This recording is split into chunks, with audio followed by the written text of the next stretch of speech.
Good morning, dear students. Today we are here to perform some enrichment activities. Right now your chapter is going on of metals and non-metals. So recently we learned about the reactivity series. So let us see how this reactivity series can be used in a practical or in an experimental manner. So here is an experiment which is going to deal with this concept only of reactivity series. So let us take, first of all, let us see what is the aim of the experiment or the activity. It's a quite interesting activity, okay, to prove that a more reactive metal can displace a less reactive metal from its solution. Fine, we are going to see this. Now, what I've done, we have taken 5 test tubes. As you can see, 1, 2, I've named them also, A, B, C, D, E. Okay, 5 test tubes are there. In these 5 test tubes, what I've done, we have taken a different combination of a salt solution in water and a particular metal. So let us see in first one, what is there. In A, it is copper sulfate plus iron fillings. Okay. In B test tube, I am having zinc sulfate plus iron fillings. In C test tube, there is a combination of iron sulfate and copper turnings. Okay. In D, I am having magnesium sulfate and copper turnings combination. And E test tube contains a combination of copper sulfate and zinc granules. Okay. Now, when the setup is ready, what we are going to do? We will keep all these solution and the salt solution and the metals undisturbed for some time in a test tube stand. Okay, in a test tube stand, what we are going to do? All these combinations of the salt as well as the salt solution as well as the metal placed in a test tube stand. Let it be there for some time, some moments or say few minutes undisturbed. Now, what do you think is going to happen? Do all the 5 test tubes, are they going to show that the reaction is taking place?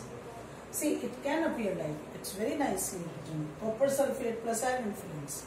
It seems the reaction can take place in all the test tubes, but it's not so. So after a few minutes, when they are left undisturbed, we are going to observe. So what is the observation? Now you need to focus on this. I have written here the reactivity series. I hope you remember. It was potassium, the most reactive element or metal, then followed by sodium, calcium, magnesium, aluminium, zinc, iron, tin, lead, and then hydrogen. After that, copper, mercury, silver and gold, the least reactive. This is the least reactive, AU. Gold, symbol of gold is AU. Now just focus on these, the combination. What about copper sulfate and iron fillings? See, copper is here, iron is here. So can iron displace copper from copper sulfate? Yes. Here the reaction is going to take place. The reaction will take place over here. Why? Because iron being more reactive is going to displace copper from copper sulfate and form a solution or a combination or a compound called ferrous sulfate. So the reaction will take place. Now let us come to the next one. Salt solution is zinc sulfate and we have put iron fillings in it. Here, see here, zinc is here and iron is here. Okay. According to the reactivity series, what is going to happen? Zinc will replace Fe. Okay. But can you observe or can you tell me whether iron is going to displace zinc from zinc sulfate? No. No reaction. Okay. The things will lie as it is.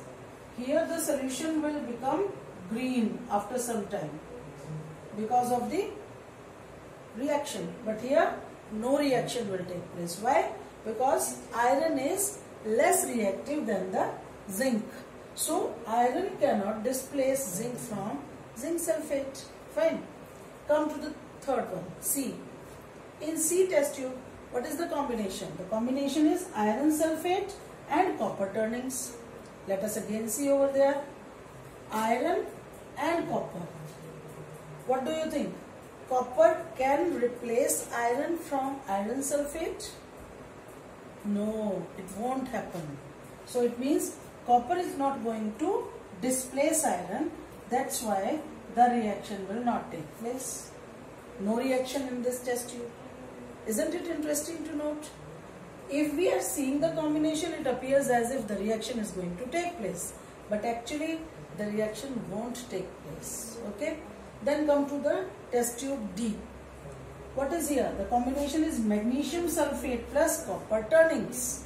Now again, go to the reactivity series. Where is magnesium? Magnesium is here. And copper here. What do you think? Are copper turnings going to replace or displace magnesium from magnesium sulfate? No, not again. Okay. So no reaction in this test tube also. See, only in first test tube the reaction took place. Rest three are not showing any reaction. Why? Because the less reactive metal cannot displace the more reactive metal from the combination of the salt. Then come to the last one. Last one says copper sulfate solution and zinc granules. Okay. Zinc, very silvery or shiny pellets are there, granules. Okay. So we have this combination. Let us again go to the reactivity series. Now here just see. Zinc granules are here. Okay. And copper is here. What do you think? Reaction is going to be followed? Yes, the reaction will take place. Zinc granules are going to displace copper from copper sulfate, and what will be formed here? Zinc sulfate. Okay. Here the reaction takes place in such a way that FeSO4 is formed, and which is green in color. No reaction, no reaction, no reaction. Here the reaction will take place, and what will be the reaction? The reaction will proceed. Copper sulfate and zinc, what will happen? Now zinc sulfate solution will be formed. Okay. So this is how we can tell about the displacement reactions, that how displacement reaction is taking place in various samples of the chemical compounds that have been taken here. So I think it was quite interesting to learn that how displacement reaction takes place. Always remember the reactivity series. Okay. If you will learn this, then you will be able to find out whether the reaction is going to take place or not. Otherwise you won't be able to tell. Okay. So this activity should be done in your notebook with the aim to prove that a more reactive metal can displace a less reactive metal from its solution. So here what are the material required? We require test tubes stand, and these solutions, copper sulfate, zinc sulfate, iron sulfate, magnesium sulfate, and along with this iron fillings we require, iron fillings 2 times it is there, then copper turnings and zinc granules. These are the things that are required by us. And a special note, don't do any kind of experiment on your own. It should always be done under the some senior member of the, he or she can be your teacher or your lab assistant. Okay. So don't do it alone. It should be done under the adult supervision. Okay. So do it.